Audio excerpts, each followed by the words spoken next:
오늘은 사순절 네 번째 주일입니다. 이제 우리 다 같이 일어나셔서 신령과 진정을 하나님께 예배드리겠습니다. 오직 여호와를 앙망하는 자는 새 힘을 얻으리니 독수리가 날개치며 올라감 같을 것이요 다른 박질하여도 곤비하지 아니하겠고 걸어가도 피곤치 아니하리로다. 아멘. 다 같이 앉으셔서 찬송가 89장을 부르겠습니다.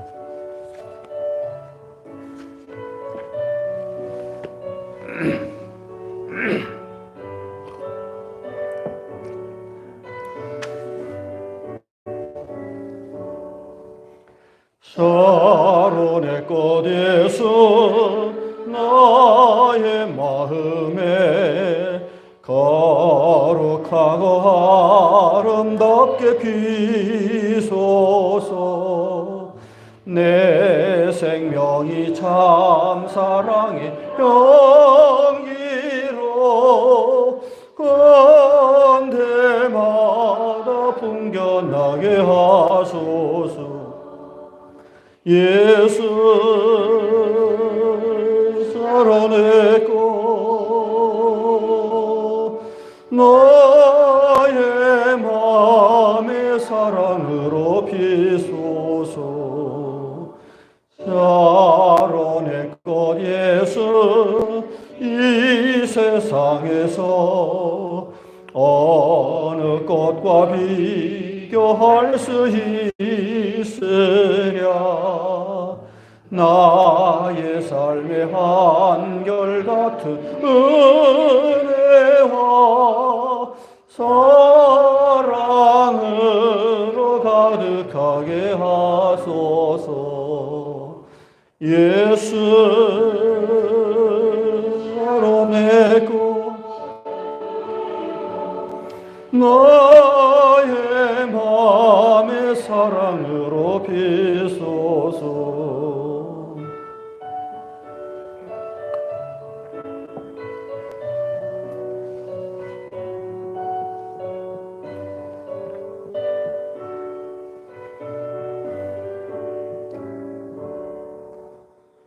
샤론의 꽃 예수 모든 질병을 한이 없는 능력으로 고치사 고통하며 근심하는 저에게 크신 힘과 소망 내려주소서. 예수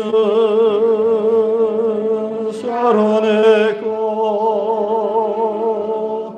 나의 맘의 사랑으로 피소서. 샤론의 꽃 예수 무일이 피소서. 주의 영광이 땅 위에 가득해 천하만민 주님 앞에 엎드려 경배하며 영광 돌릴 때까지. 예수 샤론의 꽃 나의 맘의 사랑으로 피소서.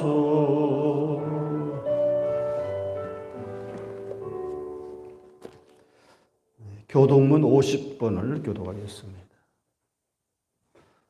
주 안에서 항상 기뻐하라. 내가 다시 말하노니 기뻐하라.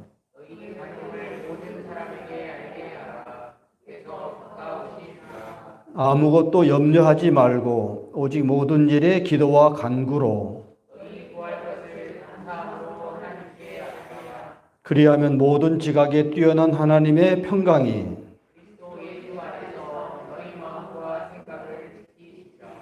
정말로 형제들아 무엇이든지 참되며 무엇이든지 경건하며 무엇이든지 옳으며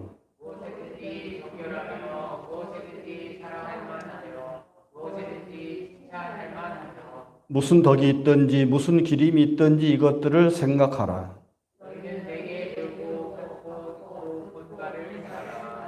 그리하면 평강의 하나님이 너희와 함께 계시리라. 아멘. 사도신경으로 우리의 신앙을 고백하겠습니다. 전능하사 천지를 만드신 하나님 아버지를 내가 믿사오며 그의 아들 우리 주 예수 그리스도를 믿사오니 이는 성령으로 잉태하사 동정녀 마리아에게 나시고 본디오 빌라에게 고난을 받으사 십자가에 못 박혀 죽으시고 장사한 지 사흘 만에 죽은 자 가운데서 다시 살아나시며 하늘에 오르사 전능하신 하나님 편에 앉아 계시다가 저리로서 산 자와 죽은 자를 심판하러 오시리라. 성령을 믿사오며 거룩한 공회와 성도와 서로 교통하는 것과 죄를 사하여 주시는 것과 몸이 다시 사는 것과 영원히 사는 것을 믿사옵나이다. 아멘. 찬송가 473장을 부르겠습니다.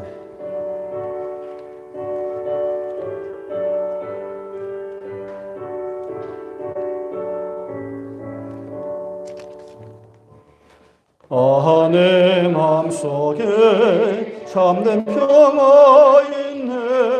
주 예수가 주신 평화. 시험 닥쳐와도 흔들리지 않아. 귀하다 이 평안함. 주가 항상 계셔 내 마음속에. 주가 항상 계셔 기쁘다. 주 나의 마음에 계셔 위로하시네. 어찌 내가 주를 떠나 살까. 이게 한 평화 내가 받고 보니 모든 슬픔 사라지고 마음의 기쁨 넘쳐 주를 찬양할 때 평화의 임금의 주가 항상 계셔 내 마음속에. 주가 항상 계셔 기쁘다.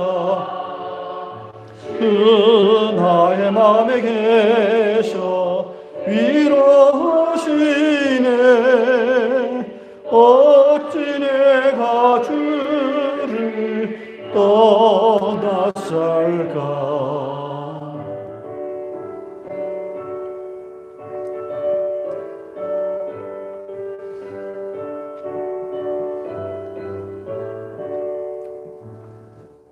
주 날개 아래 내가 사는 동안 이 보배를 빛내리라.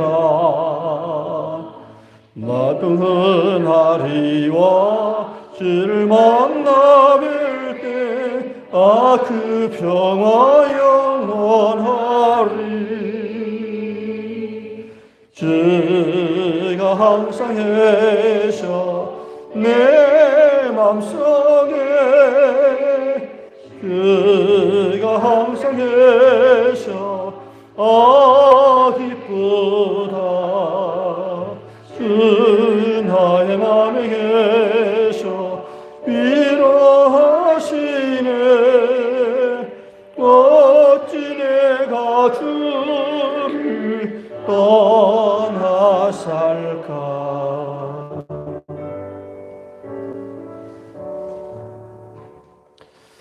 하나님의 말씀은 예배소서 6장을 보겠습니다. 신약성경 316페이지입니다. 예배소서 6장 13절부터 17절까지 한 절씩 교독하겠습니다. 그러므로 하나님의 전신갑주를 취하라. 이는 악한 날에 너희가 능히 대적하고 모든 일을 행한 후에 서기 위함이라.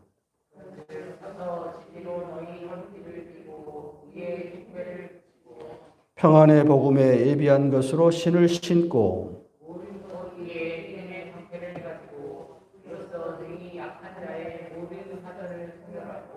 다 같이 읽겠습니다. 구원의 투구와 성령의 검 하나님의 말씀을 가지라. 아멘. 이 말씀에 의지하여서 평화의 복음으로 신을 신으라 라는 제목으로 하나님 말씀을 대언하겠습니다. 예수께서 십자가에 달리기 바로 직전에 이제 제자들을 부르셔서 위로를 하십니다. 제자들은 3년 동안 예수님을 따라다니면서 늘 보았는데 갑자기 근래에 예수님이 좀 방향을 전환하는 거예요. 이제 무슨 말이냐면 내가 예루살렘에 올라간다. 왜 올라가느냐? 나는 죽으러 간다. 뭐 이런 얘기 아주 심각한 이야기를 하니까 제자들이 갑자기 이제 마음에 긴장을 하는 거예요. 무슨 큰일이 있는 모양이다 하고 이제 그리고 죽는다고 하니까 갑자기 두려운 거예요. 무서운 거예요. 우리가 3년 동안 예수님을 따라다녔는데 뭐 예수님이 갑자기 왜 그래? 그런 거예요. 그래서 이제 그런 제자들, 불안하고 두려움에 쌓여 있는 제자들에게 이제 마지막 그 고별 설교라 할까? 고별 설교는 요한복음 우리가 아는 14장, 요한복음 14장, 그 예수님이 이제 설교하는 거잖아요. 너희는 마음에 근심하지 말라. 이렇게 나오는 그 유명한 고별 설교. 예수님 마지막 설교예요. 하나님을 믿으니 또 나를 믿으라 하면서 쭉 설교를 하시면서 이제 마지막 결론은 뭐냐면은 평안을 너에게 끼치노니 곧 나의 평안을 너에게 주노라. 내가 너에게 주는 것은 세상이 주는 것과 같지 않다. 너희는 마음에 근심하지도 말고 두려워하지도 말라 하면서 설교를 끝냈어요. 이게 바로 이제 예수님의 마지막 설교입니다. 예수님이 이제 우리가 그 마지막 유언이라는 게 참 중요하잖아요. 늘 자식들한테 했던 말이지만 내가 죽을 때 이제 마지막으로 하는 말, 그걸 유언이라고 그러죠. 가장 중요한 말을 이제 유언으로 남기죠. 내가 진짜 내 삶 속에서 내가 살아왔는데 이 말을 꼭 너희들에게 마지막으로 주고 싶다 하는 것이 유언의 말이죠. 예수님의 마지막 유언의 말이 뭐냐니까 내가 너에게 평안을 준다라는 말이에요. 평안, 샬롬이죠. 샬롬. 예수님은 두려움을 극복하는 평안, 두려움을 넘어서는 평안, 근심과 걱정이 있음에도 불구하고 환경과 여건을 극복할 줄 아는 참된 평안을 주고자 했던 것이에요. 제자들에게 마지막 선물입니다. 제자들에게 주고자 하는 마지막 선물입니다. 왜냐하면 세상 사람들 마음에는 평안이 아니고 걱정과 근심과 두려움으로 가득 차 있기 때문입니다. 오늘 우리도 그렇잖아요. 오늘 우리도 우리 내면을 이제 깊이 이렇게 우리가 성찰한다는 게 참 중요해요. 성찰한다. 성찰한다는 건 뭐냐면 자기가 자기에게서 좀 나와서 자기를 바라보는 그런 거예요. 그러니까 내가 있고 또 내가 좀 나를 탈출해서 나를 바라보는 그런 모습을 우리가 성찰이라고 그래요. 그러니까 자아가 있는데 내 자아에서 약간 벗어나서 나를 좀 바라보는 나. 그걸 바라보는 것을 성찰이라고 해요. 그러니까 우리가 우리 자신을 한번 성찰해 보세요. 우리 마음 속에 지금 뭐가 있는가? 두려움이 있죠. 그죠? 두려움. 불안, 걱정, 염려, 근심, 걱정. 하이데거라는 사람이 유명한 독일의 실존주의 철학자잖아요. 우리 인간의 가장 깊은 내면에는 조르게가 있다. 독일어로 조르게라는데 염려, 걱정, 두려움 뭐 그런 거예요. 그러니까 우리 마음속 깊은 심연의 무의식 속에 늘 두려움이 있다는 거예요. 불안이 있다는 거예요. 그런 우리에게 예수님이 마지막으로 주고 싶은 말씀은 평안을 준다. 내가 너희들에게 평안을 준다. 이게 내가 마지막 너희에게 주고 싶은 선물이다. 그런 거예요. 근데 이제 그 말씀을 또 이해하기 위해서는 그 당시 예수님이 살아왔던 그 삶의 그 콘텍스트가 있어요. 삶의 어떤 정황이 있단 말이에요. 로마 제국 시대입니다. 로마가 우리가 지금도 로마 하면 참 대단하잖아요. 근데 그 옛날에 예수님 당시 로마는 정말 막강한 제국이에요. 막강한 제국. 지금 우리는 이제 미국이 세계를 지배하고 있잖아요. 미국이 세계를 지배해서 미국이 경찰 노릇을 하고 있죠. 이렇게 어디 가나 다 조용히 해! 조용히 하고 이렇게 막강한 힘을 갖고 있는 그게 이제 미국을 통한 평안이죠. 팍스 아메리카 그래 팍스. 근데 옛날에는 로마, 팍스 로마나 그랬단 말이에요. 그러니까 로마가 힘으로 질서를 세우는 시대. 이게 그 당시였는데, 근데 그 평화는 로마의 평화, 팍스 로마나는 이 강제된 평화였다. 강제된 평화, 힘으로 누르는 평화였다. 그러니까 강자들의 뜻대로 움직여지는 그 상태를 평안이라고 그랬어요. 평화라고 그랬어요. 그러니까 사실은 웃기는 이야기죠. 근데 예수님은 그게 무슨 평화야? 이렇게 되는 거예요. 이제 평화에 대한 새로운 개념을 심어주고자 하는 거예요. 나는 세상이 말하는 평화, 로마에 의해서 강제된 평화가 아니라 진정한 인간이 누릴 수 있는 진정한 의미의 평화를 너에게 준다. 이게 그렇게 되는 거예요. 그런 점에서 이제 오늘 두 가지를 한번 비교해서 생각해 봅시다. 세상이 말하는 평화와 예수님이 주시는 평화가 어떤 차이가 있는가? 세상은 우리가 가만히 보면은 힘을 길러야 돼. 힘 없으면 늘 짓밟히고 빼앗기고 힘들어. 힘을 길러야 내가 내 뜻대로 세상을 재미있게 정말 행복하게 살 수 있어. 이게 세상의 가치관이잖아요. 그래서 우리가 왜 학교에 가서 열심히 공부합니까? 결국 힘을 기르기 위해서 그러죠. 힘을 기르기 위해서. 늘 선생님들한테 듣던 말이 너 힘 없어 세상에 나가봐. 얼마나 억울하게 짓밟히고 억울하고. 또 여학생들한테는 너희들이 1시간만 더 열심히 하루에 10시간 공부하면은 남편이 바뀌어. 뭐 이런 우스꽝소리도 하죠. 이거예요. 그러니까 힘을 길러야 한다. 힘 없으면은 정말 세상은 너무 억울하게 산다. 억울하면 출세하라. 그런 뜻이잖아요. 이게 바로 세상이 주는 평화라는 거예요. 그래서 경쟁, 치열한 경쟁. 학생들만 그럽니까? 직장인들도 승진을 위해서 얼마나 몸부림칩니까? 제가 군에서 이제 12년 동안 이제 군 목생활 하면서 그 직업 군인들 그 진급하기 위해서 얼마나 몸부림치는지 좀 애처로워요. 그 정말 소위에서 시작해서 그냥 장군까지 올라가기 위해서 얼마나 치열하게 싸우는지. 군인들만 그런 게 아니죠. 직장 생활하는 사람 다 그러잖아요. 평사원으로 들어가서 뭐 주임, 대리, 과장, 차장, 부장, 뭐 이사 이렇게 올라가잖아요. 얼마나 치열합니까? 이게 세상이 말하는 평화예요. 경쟁을 시키고 누가 더 힘 있는지 전쟁이다 이건 전쟁. 승리하지 않으면 다 죽는다. 그런데 예수님은 그거를 거짓 평화야 그건 가짜야. 그래서 우리 가짜 뉴스, 페이크 뉴스라고 하지. 가짜 뉴스. 그지 자꾸. 근데 예수님도 그건 가짜 평화야. 그건 얼핏 보면은 강자가 지 마음대로 하는 그 평화가 진짜 평화가 같은데 그 가짜야. 이렇게 말하는 거야. 내가 진짜를 가르쳐 줄게. 진짜 평화가 뭔가를 가르쳐 줄게. 그러면서 하나님의 나라를 선포합니다. 하나님 나라에 참된 평화가 있다. 가르쳐 줍니다. 사도 바울도 오늘 말씀해 보면은 예수님께서 증거하신 그 하나님의 평안을 마음속에 간직하고 평안의 복음으로 신을 신고 세상을 향해서 나가라. 오늘 본문 말씀이에요. 오늘 본문을 보면은 마치 전쟁터에 나가는 군인 것 같죠. 예? 전쟁터에 나가는 군인. 전신갑주로 힘으로 강건하게 무장해서 마귀와 싸워라. 예? 나오잖아요. 하나님의 전신갑주를 취하라.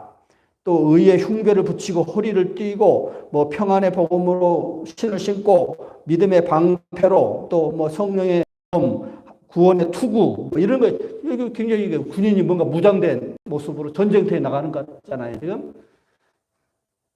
근데 이제 로마 군인을 지금 놓고 지금 말하는 거예요. 로마 군인들은 그런 식으로 나가서 세상 전쟁에 나가서 승리하는 게 평화다라고 말했는데 그걸 빗대어서 은유적으로 표현하는 거예요. 하나님의 나라는 그런 게 아니고 뭐 이게 그런 게 아니고 진리로 띠를 띄우고 의로 흉배를 붙이고 흉배라는 것은 가슴에 이렇게 방어막을 치는 거죠. 이게 총이 날라오고 화살이 날아가면 딱 방탄의 의미잖아요. 그렇게 이제 평안으로 신을 신고 뭐 이런 게 이게 다 이제 군인들 무장한 군인들을 비유적으로 설명하는 거예요.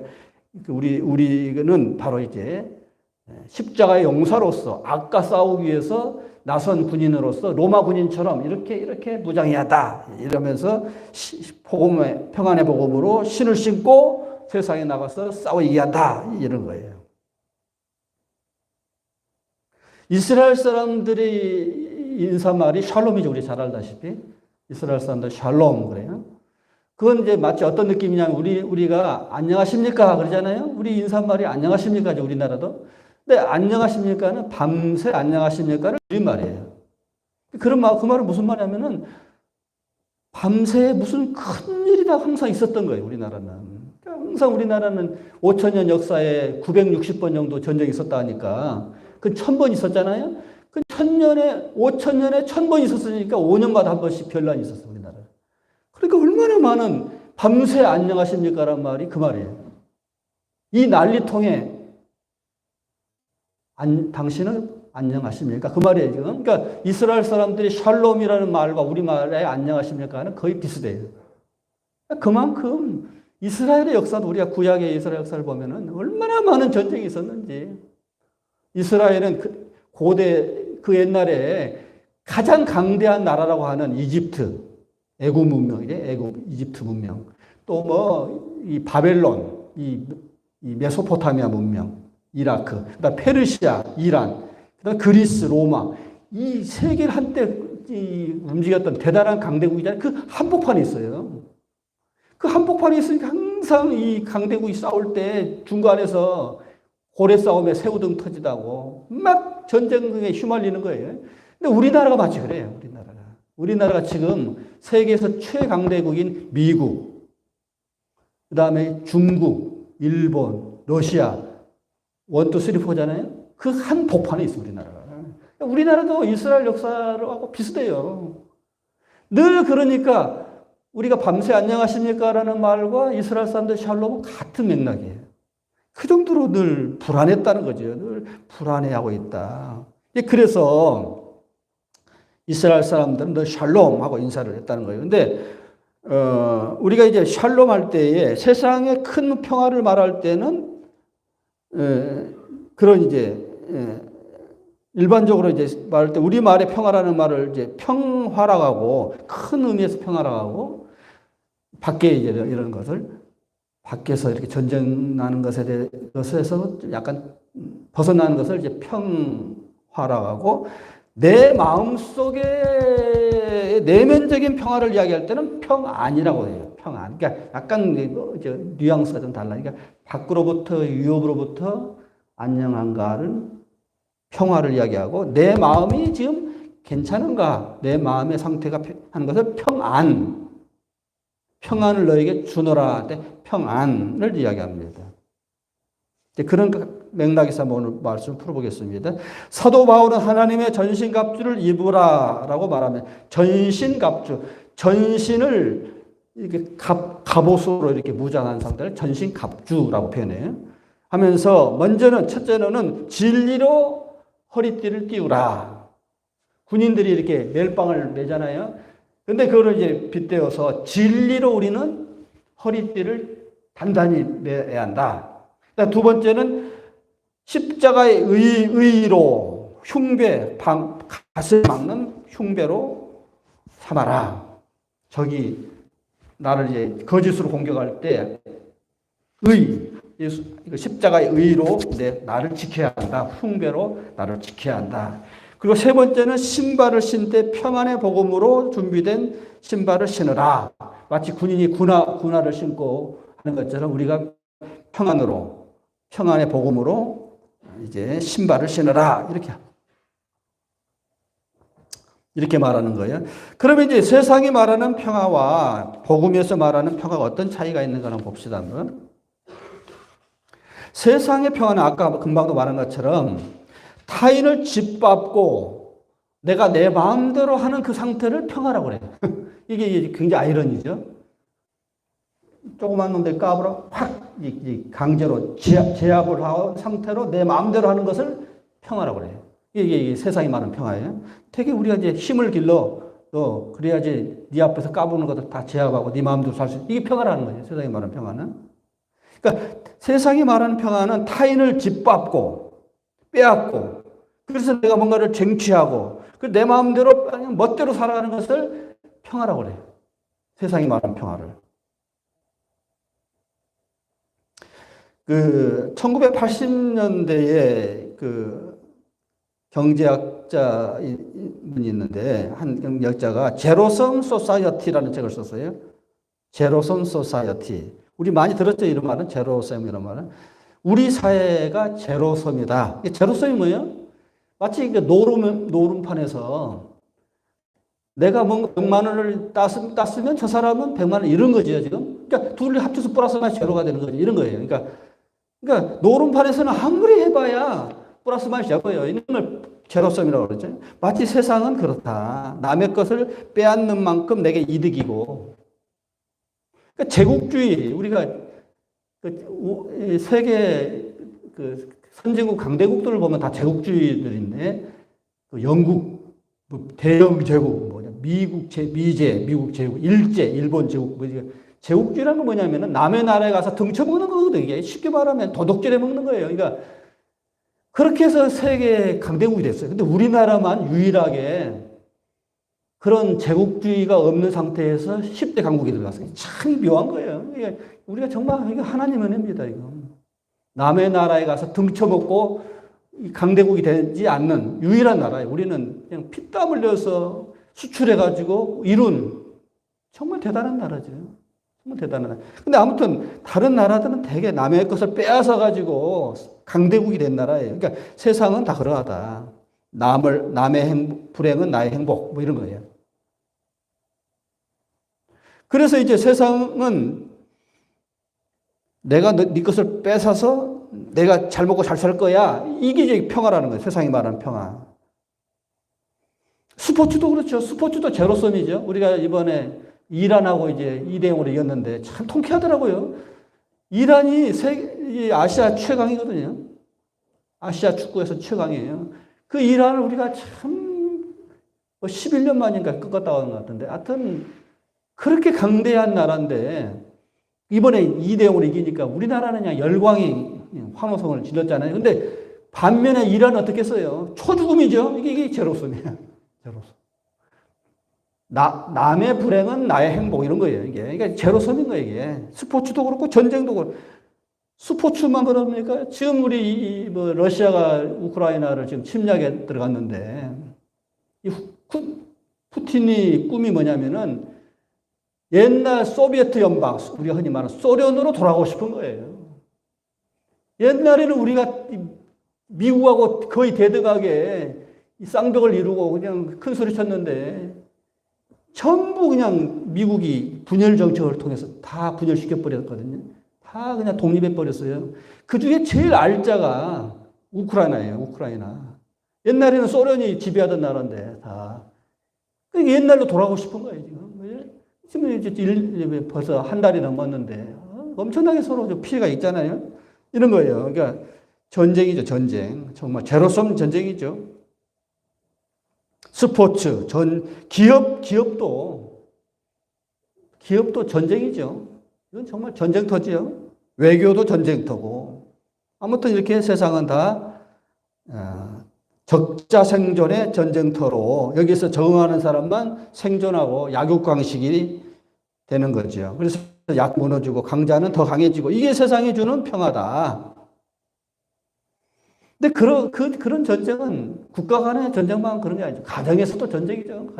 우리가 참 재밌는 표현 중에 사랑과 전쟁이라는 그 드라마이죠. 그 드라마 제목 자체가 재밌어요. 정말 사랑했던 남녀가 그렇게 너밖에 없다고 그냥 죽자 살자 연애해가지고 결혼해서 했는데 살아보니 그냥 막 전쟁터가 되는 거죠. 참 이게 아이러니잖아요. 아이러니. 사랑과 전쟁. 그러니까 가정에서도 전쟁, 가정에서도 직장에서 누가 먼저 승진하는가 전쟁. 여기저기 전쟁터죠, 전쟁터. 그 피스메이커라는 책을 쓴 켄 샌더라는 사람이 이제 피스메이커라는 책에서 왜 갈등이 일어나는가? 그러니까 전쟁이라는 것이 싸우는 거잖아요. 싸움은 왜 시작되는가? 갈등은 왜 나오는가? 왜 갈등이라는 것이 생겨나는가? 이렇게 이제 이걸 파헤친 거예요. 그러니까 인간이 왜 갈등하는가 하는 것은 서로 생각이 다르기 때문에 그렇다. 서로 의견이 달라요. 신념이 달라요. 비전이 달라요. 꿈이 달라요. 우선순위가 달라요. 가치관, 생활 습관이 달라요. 그리고 남을 이기고 싶고 지배하고 싶은 마음. 그것 때문에 갈등이 일어난다. 다툼이 일어난다. 그렇죠? 서로 다르니까 갈등이 일어나는 거예요. 내 마음 속에서도 갈등이 일어나요. 왜? 내 안에도 여러 가지 요소가 있어요. 또. 이 사도 바울이 내가 주의 말씀대로 선하게 살고 싶어하는 내가 있고 내 멋대로 살고자 하는 또 욕망에 사로잡힌 내가 있어서 두 가지가 싸운다 그러잖아요. 사실 내 안에도 갈등이 많은 거예요. 내 안에도 평화가 없어요. 그러니까 아무튼 다르기 때문에 싸우는데 대개 이제 갈등을 하면은 반응이 두 가지다. 하나는 도피, 피하는 거예요. 나는 이 갈등이 너무 싫어. 피하고 싶은 거예요. 아주 위험해. 이건 나는 아주 싫어. 그래서 싸우면은 서로 관계가 손상이 되고, 그러니까 갈등 현장을 피하는 반응. 되게 이제 이런 반응들이 많죠. 싸우는 것이 싫다. 그래서 피해버려, 도피하는 거죠. 그 다음 두 번째는, 첫 번째는 반대예요. 적극적으로 싸워요. 공격적으로 반응해요. 공격적으로. 내가 너를 짓밟고 내가 이길 거야. 나는 너를 이기고 싶어. 죽으라고 싸우는 거죠. 아무튼 이렇게 이게 인간의 마음속에 이제 두 가지의 마음이 있는데, 그런데 우리 하나님께서는 우리에게 주시는 평화는 어떤 평화일까요? 이제 여기서부터 이제 진짜 말씀이 시작됩니다. 하나님께서 왜 갈등이 많은 세상 속에서 살아온 우리에게 어떤 평화를 주시고자 하는가? 그것은 예수 그리스도를 통한 십자가의 평화입니다. 그러니까 우리 기독교의 상징은 십자가지요. 그러니까 십자가가 뭐야? 십자가는 하나님과 우리 사이의 갈등을 해소하는 거예요.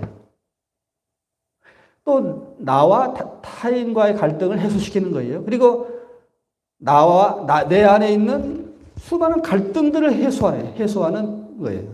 이게 바로 십자가의 평화예요. 십자가의 평화. 이 평화를 너에게 주겠다 그런 거잖아요. 예수님이 지금 바로 이 평화를 너에게 주겠다.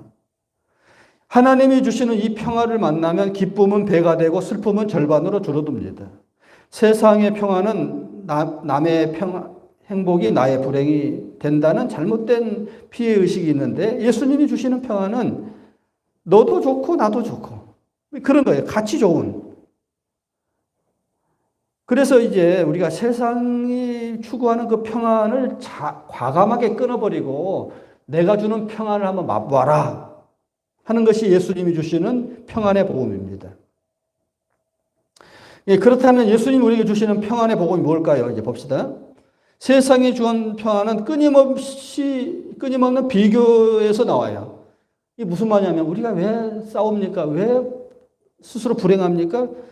비교해서 그래, 비교. 자꾸 남과 비교하면서 불행이 시작돼요. 흔히 우리가 가정에서 자녀를 키울 때에 너는 왜 형만 또 못하냐?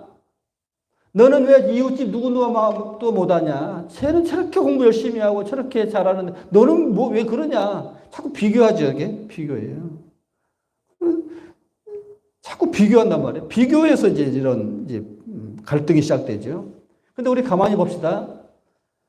개나리를 향해서, 우리 지금 개나리가 피우고 있죠. 지금 우리 경희대 가면 이제 경희는 하나씩 피우고 있더라고요. 개나리를 향해서 너는 이렇게 촌스럽냐? 저 벚꽃처럼 좀 화려하지. 저 장미처럼 좀 예쁘지. 너는 왜 그러냐? 라고 한다면 개나리가 굉장히 어이가 없을 거예요. 개나리가 굉장히 어이없을 거예요. 왜냐하면 자기는 나는 개나리인데 왜 장미가 되라고 하느냐, 왜 벚꽃이 되라고 하느냐. 이게 굉장히 어불성설이지 말이 안 되죠. 개나리는 개나리일 뿐이에요. 그 독특성이 있는 거예요. 자기의 독특성이. 그런 것처럼 우리가 머리가 나쁜 애한테 자꾸 천재 같은 애하고 비교하면 괴로운 거예요, 이거. 괴로운 거예요. 나는 태어나기를 그렇게 태어났는데, 근데 가만히 보면은 그렇게 막 닥달하는 그 부모들, 자기 머리가 그것밖에 안 됐는데, 그래서 이제 자식한테 보상을 받기 위해서 자꾸 닥달하는 거거든요. 근데 가만히 제3자가 보면은, 당신이 그래. 당신 머리 닮아서 그렇게 머리가 나쁜데 왜 그렇게 닥달해? 답답하죠? 그런 거예요. 그러니까 우리가 비교하면서부터 불행이 시작돼요. 자꾸 사탄은 우리로 하여금 비교하고 경쟁을 시키고 잘하면 교만하고 못하면은 열등감을 주고 포기하게 하고. 근데 하나님은 우리 인간 하나하나를 있는 그대로 사랑하십니다. 제가 좋아하는 찬송가에 내 모습 이대로 주 받으옵소서. 날 위해 돌아가신 주 날 받으옵소서. 저는 이 찬송이 참 은혜예요. 하나님은 내 모습 그대로를 받아주시는 거예요. 너 개나리냐? 그래, 너 개나리야. 얼굴이 못생게 태어났다고 괴로워하는 아가씨한테 너 이렇게 못생겼어. 그러면 안 되죠. 아, 그렇게 태어났는데 어떻게 해요? 안 돼요. 그러니까 있는 그대로를 받아주고 사랑하는 거. 이게 이 하나님이시라는 거예요. 우리가 예수 믿고 나서 제일 행복한 것은 하나님은 우리를 있는 모습 그대로 받아주시다는 거예요. 그리고 너의 부족함을 내 아들 십자가를 통해서 다 해결했어. 이거예요. 그러니까 우리가 예수 믿고 나서 제일 행복한 것은 나의 모습을 그대로 받아주시는 주님을 바라보면서 나를 그대로 받아줄 수 있는 힘이 생기는 거예요. 이게 평화지요, 평화. 자꾸 남과 비교하면서 나는 왜 그럴까? 열등의식에 사로잡히고 그러면 안 된다는 거예요. 그 프랑스의 그 기독학자인 자크엘 룰이라는 분이 있는데 그분이 이런 말을 해서 참 중요한 말을 했는데 우리는 모든 이념을 타파해야 한다. 이념은 우리에게 정형화된 틀을 강요하며 개인의 선택권을 박탈하고 성찰과 묵상을 허용하지 않기 때문이다. 이 말은 무슨 말이냐면은 이념이라는 게 뭐예요? 우리의 공산주의, 자본주의, 무슨 주의라는 게 있죠. 이념. 그 이념으로 우리가 얼마나 많은 시달려 봤습니까? 너는 이렇게 살아야 돼.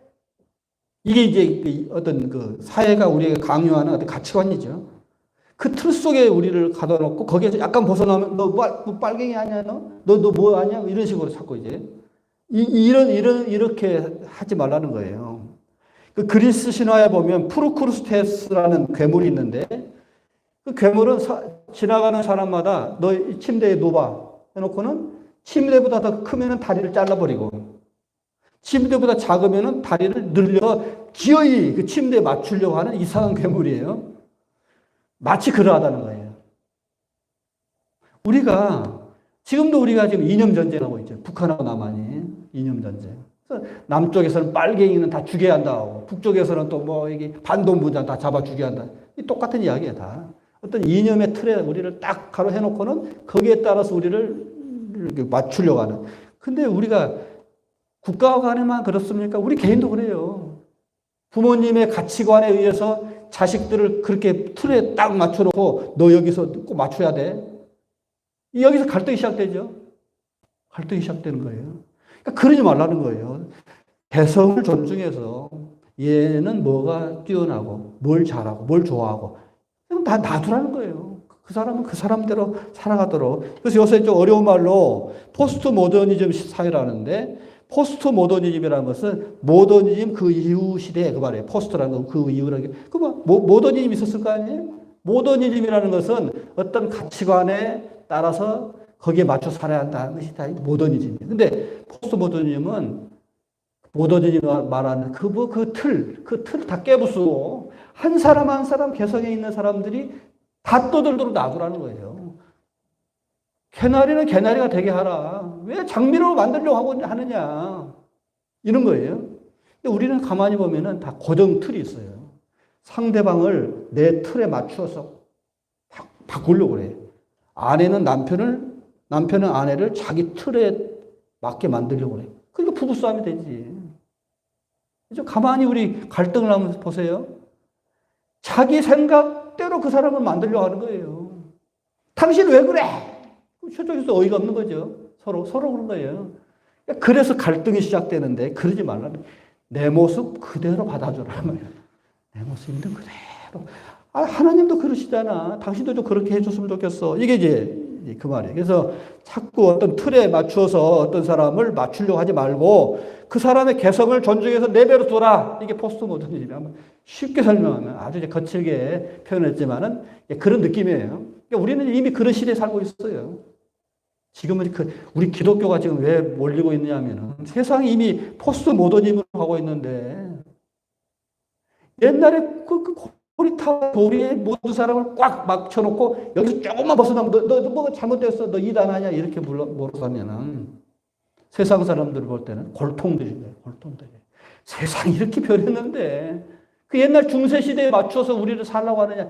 젊은 애들이 교회를 안 나와요. 왜 그러냐니까 너무 그냥 답답한 거예요. 기독교가. 우리가 그래서 빨리 거기에 변신해서 빨리 맞춰야지. 그렇지 않으면 우리 기독교가 지금 큰일 났어요. 우리 한국 기독교도 지금 우리 당대나 좀 유지가 될까. 우리 죽고 나면은 유럽 꼴 나지 않을까 생각이 들어요. 유럽이 지금 5%, 3%, 5%거든요. 복음화율이. 지금 우리나라는 그래도 지금은 4분의 1인데 25%인데 우리 죽고 나면 우리도 한 5%, 3% 되지 않을까 생각이 들어요. 우리 지금 이한이가 우리 산정교회 영화보다 한 명. 한 명이다. 전도사님 있고 부장 선생님 있고 교사 있고 보조 교사 있는데 우리 며느리 은영이하고 이한이 가는데 그러니까 한 명 놓고 지금 어른이 몇 명 붙었어요 지금. 지금 우리 현재 모습, 우리 현재 모습. 우리 대학생들 복음화율을 보면은 지금 5%도 안 돼요. 캠퍼스에 들어온 신입생들 딱 조사해 보면은 교회 다니는 사람들이 5%도 안 돼요. 그러니까 우리 죽고 나면은 5%밖에 안 되는 거지. 지금 그렇게 되는 거예요, 지금. 왜 그럴까? 가만히 고민해 보면 저도 이제 목회 말년에 이제 참 걱정이 많은 거잖아요. 기독교가 너무 그 고정 틀에 박혀가지고 세상 변화에 전혀 맞추지를 못하는 거예요. 그러니까 당신들이나 잘 믿어주세요. 나 우리 건들지 말고. 다 이런 식이에요. 모든 사람들이. 교회에 대해서 요새는 사람들이 어떤 기대감도 없고 그러니 참 기가 막힌 거죠. 그런 점에서 우리가 이제 세상의 변화에 대해서 좀 민감하게 좀 반응을 해야 하지 않을까 하는 생각이 듭니다. 자, 그래서 이제 우리가 아무튼 예수님이 주신 평안에 의해서 우리가 평안을 누리고 나면 어떻게 될까? 이제 제가 이제 결론적으로 이제 뭘 말씀드리고 싶으냐면은 우리가 예수를 잘 믿는다는 것이 뭘까? 또 내가 지금까지 살아온 삶이 괜찮은 삶인가가 무엇에 따라서 기준이 될까? 한번 생각해 봤어요. 그럼 평화예요. 무슨 말이냐면은 우리는 세상에서 돈을 많이 벌면 출세하고 그러면은 좋을 것 같고 그게 제일 성공한 것 같고 그게 최고라고 생각하잖아요. 그런데 좋아요. 다 좋죠. 그런데 억만금을 벌어놨는데 내 마음이 지옥이면 그 사람은 성공한 사람일까요? 그 사람은 행복한 사람일까요? 내가 권력을 잡았어요. 또 어떻게 해서 또 우연곡절 그때 대권을 줬어요. 대권을 줘서 권력을 잡았단 말이야. 근데 내 마음이 좀 평안합니까? 내가 죽으라고 하던 박사학위를 따고 최고의 어떤 지식을 얻었어요. 근데 그 사람 내 마음이 평화롭습니까? 이걸 따져봐야 돼. 반대로 나는 가진 것도 아무것도 없는데 마음이 평화롭다. 나는 뭐 아는 것도 없고 배운 것도 많이 없지만 내 마음이 평화롭다. 나는 세상 사람들이 볼 때는 참 불쌍하게 보일지 모르지만 내 마음에는 기쁨이 있다. 그 사람은 진정한 행복한 사람이죠. 그 사람은 성공한 사람이에요. 그러니까 여러분 한번 가만히 아까 성찰, 자기 자신을 한번 살펴볼 때에 내 마음 속에 지금 편안한가, 샬롬인가? 그 사람은 예수 잘 믿는 사람이에요. 그 사람은 예수 잘 믿는 사람이에요. 지금까지 살아온 것이 성공한 거예요. 여러분 가끔 이런 생각이 들죠. 천국은 어떤 것일까? 한마디로 말하면은 샬롬입니다. 샬롬. 마음이 편안한 거예요. 이게 천국이에요. 그러니까 이 말은 내가 이 땅에서 이미 마음이 평안하다. 나는 마음이 늘 즐겁다. 마음이 늘 편안하다. 샬롬이다 하면 그 사람은 이미 천국에 들어와 있는 거예요, 지금. 천국에 들어와 있는 거예요, 지금. 죽어서 천국 가는 게 아니에요. 내가 지금 이미 천국에 들어와 있는 거예요. 근데 5만 가지 세상 사람들이 말하는 그 좋은 거 다 가지고 있어도 마음이 지옥인 사람은 지옥에 살고 있는 거예요, 지금. 그런 거예요. 근데 아무튼 이제 결론적으로 말하면은 내가 내 마음이 평안한가를 살펴보면서 내 마음이 평안하면 오케이. 당신 잘 됐어. 좋은 거야. 성공한 거야. 그래서 아무튼 이제 평안하다고 합시다, 이제. 그리고 나서 어떻게 살 것인가. 이제 오늘 이제 결론의 말씀인데 평화의 복음을 신발을 신고 나가라. 신발이라는 거 군인들이 이제 군화를 신잖아요. 그러니까 로마 군인들도 이제 군화를 신고 갔는데 군화는 참 편안해요. 장거리 걸어갈 때 참 편하네요. 이게 어디 갈 때. 그 신발을 신고 이제 전쟁을 나가는데 우리도 이제 평화의 복음을 가지고 나가는데 어디로 뭘 위해서 싸우느냐, 뭘 위해 가느냐 하면은 다른 사람에게 평화를 주기 위해서 가는 거예요. 세상의 전쟁은 다른 사람의 평안을 빼앗아서 내가 잘 먹고 잘 살려고 하는데 우리의 전쟁은 그게 아니고 내가 이미 얻은 평화를 당신에게도 주고 싶다. 나누어 주고 싶다. 쉐어링하고 싶다. 이게 이제 평화의 신발을 신고 전쟁터에 나가라 하는 이유예요. 그러니까 우리가 일단 내 마음이 예수의 십자가의 복음으로 평안해지고 나서 그리고 그 평화를 다른 사람들에게 나눠주기 위해서 복음의 신발을 신고 나가는 거예요. 이게 신앙생활이에요. 한마디로 말하면은. 그래서 우리가 결론적으로 말하면은 우리가 예수를 왜 믿느냐? 주님이 마지막 제자들에게 주고자 하는 그 평화를 얻는 것. 첫 번째는 얻는 것. 내 마음 편안하고 천국에 이미 기쁨을 누리는 것. 이게 첫 번째 목적이고 두 번째는 내가 갖고 있는 이 평화를 나 혼자 갖기는 아까우니까 다른 사람들에게도 나눠주고 싶어서 복음의 신발을 신고 전쟁터에 나가는 거예요. 이게 바로 이제 신앙생활이에요. 그래서 이제 복음의 신발을 신고 나가라 그런 겁니다. 오늘 우리가 먼저는 내 마음속에 샬롬, 평안을 얻기를 바라고 이 평화를 모든 사람에게 나누는 여러분의 삶이 되기를 바랍니다. 기도하겠습니다. 사랑의 아버지, 세상이 말하는 평화는 남의 것을 빼앗아서 내가 많은 것을 취하고 그 내 멋대로 사는 것이 평화라 하는데 주님은 그런 평화는 가짜 평화라고 했습니다. 진정한 평화는 내가 예수의 십자가로 인해서 죄사함을 받고 하나님과 평화를 누리고 세상 사람들과 평화를 누리고 내 자신의 갈등 속에서 평화를 누리는 그 평화를 우리에게 주심을 감사합니다. 나만 간직하는 평화가 아니라 모든 사람들에게 평화를 쉐어링하고 나눠줄 수 있는 모든 성도들이 되게 하여 주시옵소서. 우리 주 예수 그리스도 이름으로 기도드리옵나이다. 찬송가 469장 부르시면서 준비하신 예물을 드리겠습니다.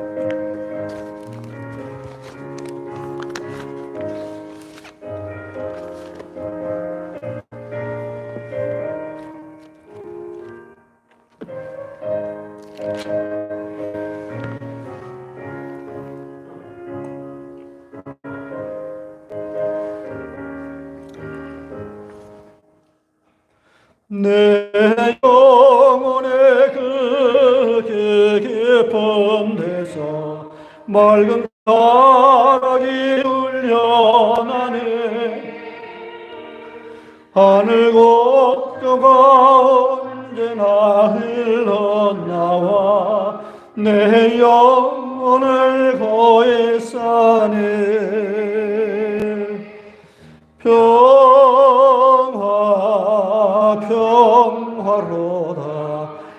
하늘 위에서 내려오네. 그 사랑의 물결이 영원토록 내 영혼을 덮으소서. 내 마음속에 솟아나니 평안은 깊이 묻힌 보배로다. 나의 모를 캐내어 가져갈 자 그는 어리라.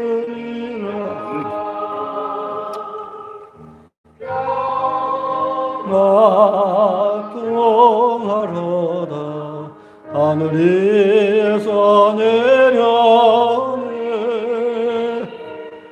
그 사랑의 물결이 영원토록 내 영혼을 덮으소서.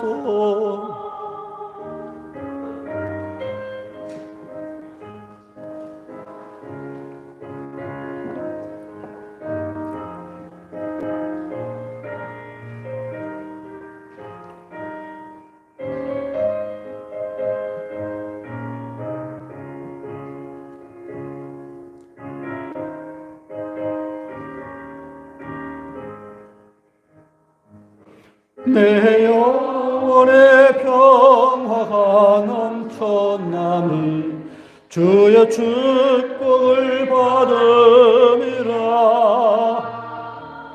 내가 주야로 주님과 함께 있어 내 영혼이 편이시네.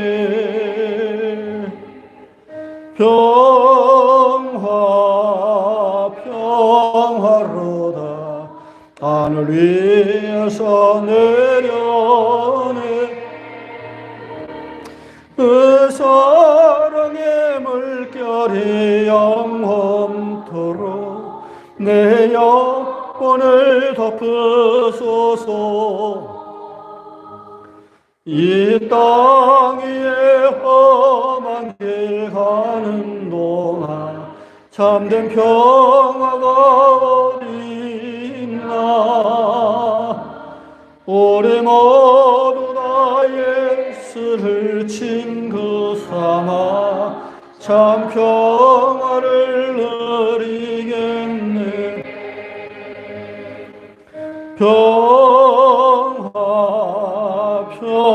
평화로다.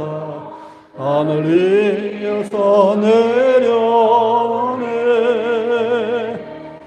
그 평화의 물결이 영원토록 내 영혼을 덮으소서.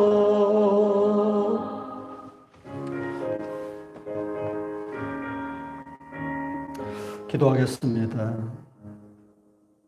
사랑의 아버지, 세상은 너무도 전쟁이 많고 갈등이 많고 분쟁이 많고 또 내 마음속에 늘 불안과 염려, 근심, 걱정으로 가득 차 있는 이 상태에서 오늘 우리에게 평안의 복음을 주심을 감사합니다. 예수의 십자가의 보혈의 은혜로 우리가 내 마음속에 평안을 누리고 이 평화를 모든 사람들에게 나눠줄 수 있는 우리 성도들이 다 될 수 있도록 은혜를 베풀어 주시옵소서. 주께서 베푸신 그 귀한 은혜를 생각 우리의 정성을 바쳐드립니다. 소득의 11조와 감상금과 주령금을 정성을 다해 바치오니 바치는 손길마다 기억하시사 하늘에 신뢰한 것으로 땅에 기름진 것으로 넘치도록 채워주시옵소서.